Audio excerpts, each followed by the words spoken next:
this is my list of the top 5 things that will make you a better driver.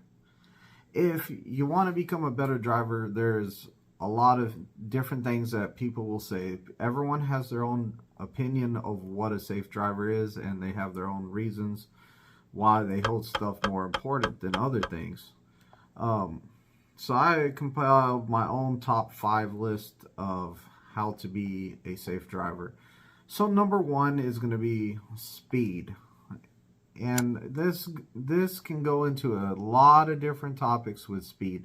So, you know, you can go too slow and you can be unsafe for the highway. Somebody will run into the back of your truck, you know, or the back of your trailer, and you can hurt somebody like that. You can go too fast in a curve. You will flip the truck over. You can go too fast in a turn. You're looking for serious issues because of speed. You also have the downgrades. You never want to let that speed get out of control. You want to be able to go down a grade slow enough that the speed is not gaining where you can't control it anymore. So very, very important to maintain control of your vehicle by using the speed of the truck. Now, you don't want to be braking going into turns. You're going too fast whenever you hit a curve. You know, you need to do your braking before you get into the curb. I mean, hey, whenever it comes time to slowing down, you need to do whatever it takes to slow that vehicle down. So if you have to brake during a curve, you know, you got to do what you got to do to slow it down. But if we can maintain a safe speed before we get into that curve, slowing down way ahead of that curve, way ahead of where we're going to turn, you know, it's going to be a lot safer. And the last thing you want to do is get too much speed going down a 7% grade, you know, especially a long grade. Controlling that speed is going to get you through it safely. Like, a lot of people are really scared of going down their first mountain. If you have the proper speed and you know how to slow down the truck safely by using the Jake brakes along with the brake pedal, you're going to be able to control the speed of the truck. So you're not going to get it up too fast where you're becoming a danger to everybody. It's a lot easier to speed back up than not take away enough speed. That's one of my models. So I always say it's a lot better to go too slow down a grade than not fast enough down a grade. It's a lot easier to slow down that it's a lot harder to slow down that truck once you let it gain too much speed than it is just to speed it back up. That's number 1. Number 2 is going to be the mirrors and checking your surroundings. So, you know, we're driving down the road. I've talked to a lot of old school truck drivers that have been driving a while. Some guys that never had an accident. I've talked to one guy, I go, man, you're about to retire and you did 30 years out here over the road? He goes, yep, never had one accident. I said, how do you do that? And he gave me the best of the advice. Like, his advice helped me out the most. And it was, check your surroundings. Make sure you know what's going on way out there in front of you. Make sure you know what's going on way behind you. Make sure you know what's going on your left, your right. Pay attention to everything around you. You should know what color the car is that passes you on the side. You should have all of this in your mind while you're driving down the road. Like, what's going on way up there in front of me? If you spot we'll say a drunk driver swerving back and forth, or somebody on their cell phone playing games and stuff, and they're swerving, you can back down, get away from them. Maybe pull over, take your 30-minute break, let them get down the road.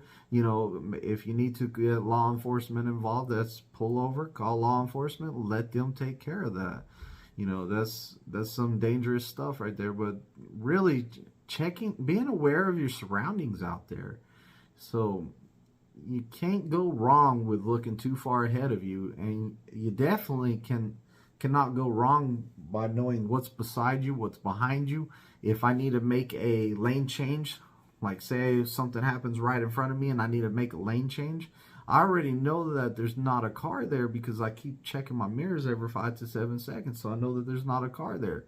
Before I make that lane change, like, it's a split second, like, you need to get over, like, something happened in front of you and you see it, so you need to get over. You look over, still no one there, boom, you can get over. Where if you're not checking these mirrors, something happens in front of you, you're not going to have time to react, or you're going to blindly react and you don't even know if anyone is beside you whenever you react. Now, number 3, and a lot of people will put this at number 1, But number 3, I'm gonna go with distractive driving. So you're jamming out to your music too much, and you lost, like, you can't remember the last 2 or 3 miles down the road.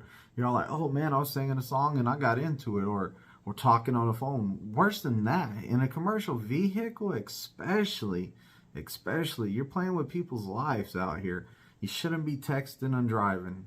Like, I'm going to tell you right now, texting and driving, being impaired in driving, to me, it falls in the same category, because when you're texting and driving, they say it is as bad as having a DWI. Like, texting and driver requires a lot more of your brain power and everything to be distractive driving than it does actually being under the influence, because you have to look down, you're thinking about it, your mind's not on your job that you have at hand, being safe, and you're actually looking away from the road, and that small little text is going to take a lot of time, and before you know it, you're in a bad situation. Texting and driving, that's going to be one of the worst things to do out here. You know, you got 80,000 pound vehicle going down the road. You really do not need to be touching your phone and driving down the road. It's dangerous. I don't care. I was looking at Google Maps. It doesn't matter what you were doing. That was dangerous. Why'd you not do your trip planning before you took off? Just saying. So number 4 is going to be keeping yourself calm. So whenever you get into that critical situation, are you able to calm yourself down and like keep it calm so you can make good decisions? Think about a professional. We're professional drivers. So in the book, like, what I think of whenever I think of a professional is I think of somebody that if a problem occurs, they're going to deal with it and keep on going. They're not going to freak out and panic and start jerking the wheel everywhere. They're going to keep themselves calm, and they're going to do what they need to do to deal with the situation.